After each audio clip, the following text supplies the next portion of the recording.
All right, back for another beer review, and today I'll be reviewing yet another beer from the Grow Brewing Company, and they are a nomadic brewery that is headquartered in Geneva, New York, and this is a dark bloom, the red eye variant. So they're calling this one an American Stout, brewed with Ethiopian Guji coffee. It comes in at 8% alcohol by volume, 10 IBUs, and at the time of review, this can is just over 7 weeks old. And I'm going to give a huge thanks, shout out once again to a couple of very good friends of mine and fellow beer tubers, Dan and Mike over at FLX Beer Reviews, for hooking me up with this beer. So big thanks to them. In the description box, I'll post a link to their channel. And I said it once, I'll say it again, and I'll say it every single time.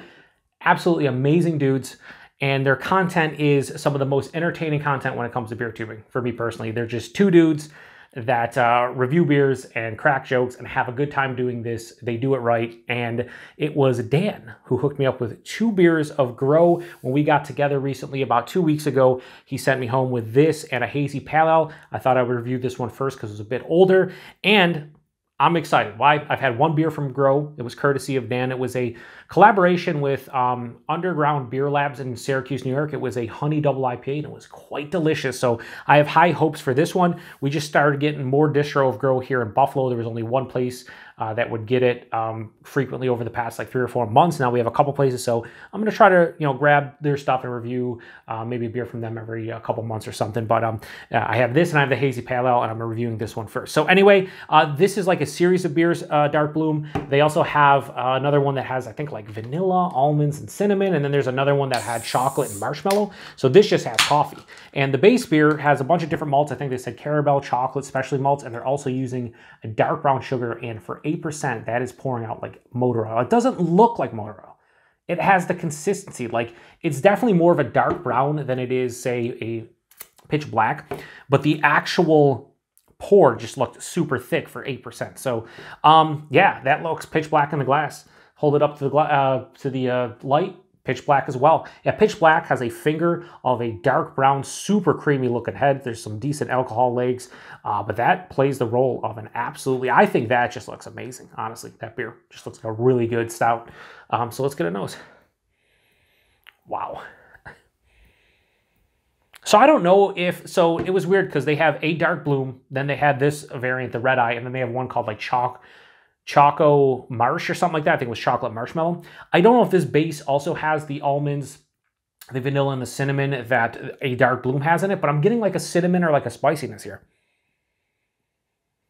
And a little bit of vanilla. So I don't know if that's just the base beer and then they threw coffee on this, or if this is just all coming from the malt with the coffee. I don't really know. So Dan, if you know, or anybody else, let me know. But this is very complex in the nose for 8%. I mean, it's still, they call it coffee stout. It's basically Imperial Coffee Stout, but there's a lot of things going on. A, there's roasted malt. B, there's a lot of like sweet dark chocolate. But again, then there's like vanilla. There's cinnamon. There's almost like a wafer kind of feeling to this, like a chocolate wafer. There's berries. There's like a blueberry. There's a mixed berry we'll go with. We'll just say mixed berry. I actually have strawberries, blueberries, and raspberries in my fridge as we speak. They're almost gone, but when I've been eating them lately, and what I do is I mix them up. Obviously, I have a little bit of each, and this smells like I took a strawberry, like a piece of a strawberry, a blueberry, and a raspberry, and I'm just smelling it. What else is in there? A little bit of like a caramel toffee vibe. There's this slight char kind of note, like a very roasted malt, almost into like a smoked malt, but it doesn't get quite to that level. It's more like a barrel char. There's no barrel in here, but just like a charred kind of malt. It smells fucking, this smells dynamite. Like for 8%, this smells amazing. Especially since there's just coffee. And I didn't even mention the coffee, but I think the coffee, maybe it's getting kind of lost in the nose with the roasted malts and that char and everything. I think the blueberries and the raspberries and the strawberries, the mixed berry vibe is probably coming from the coffee. I don't know. This smells really good, honestly. Let's get into it. Cheers, everybody. Thanks again to Dan and Mike for this one.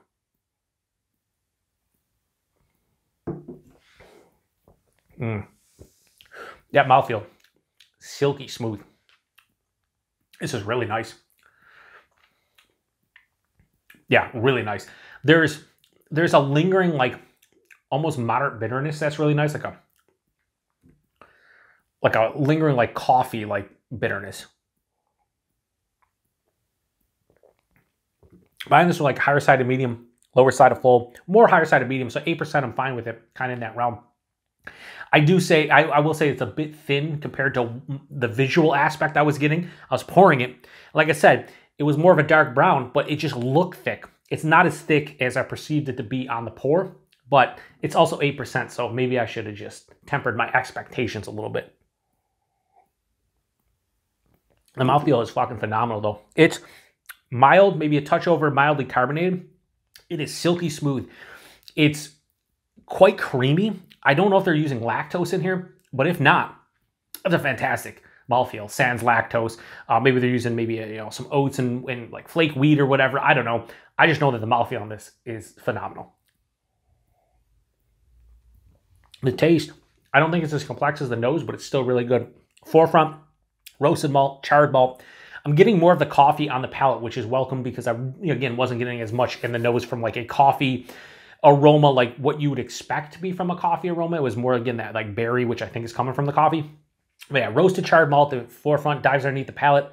And what's cool is it dives underneath and then hits me on the back of the palate, where I said there's like a coffee bitterness on the back. There's also like a roasted kind of a bitterness on the back of the palate too. But right after that, sweeter dark chocolate, that mixed berry I was talking about, there's toffee, there's caramel, a little bit of vanilla, nuttiness. I wouldn't say straight almonds, but there's a dry nuttiness. So a little bit of that like spice. I wouldn't say cinnamon in the taste, but like it has some kind of like spiced character to it.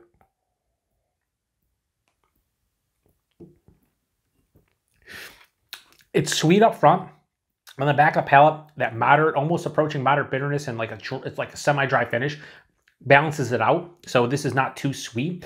It has all the makings of a pastry stout, like the complexity, the flavors you would get without the overbearing sweetness you get in pastry stouts. And this isn't a pastry stout, it's a coffee stout, right?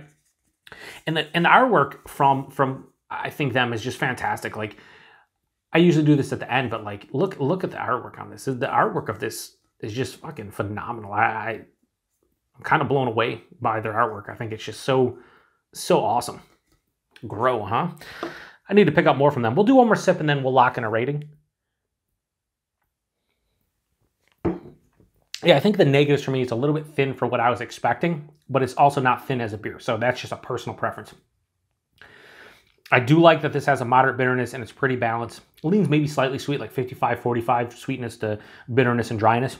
But it's not like, again, it's nowhere near like a pastry stout or anything crazy. It's just coffee stout. 8%.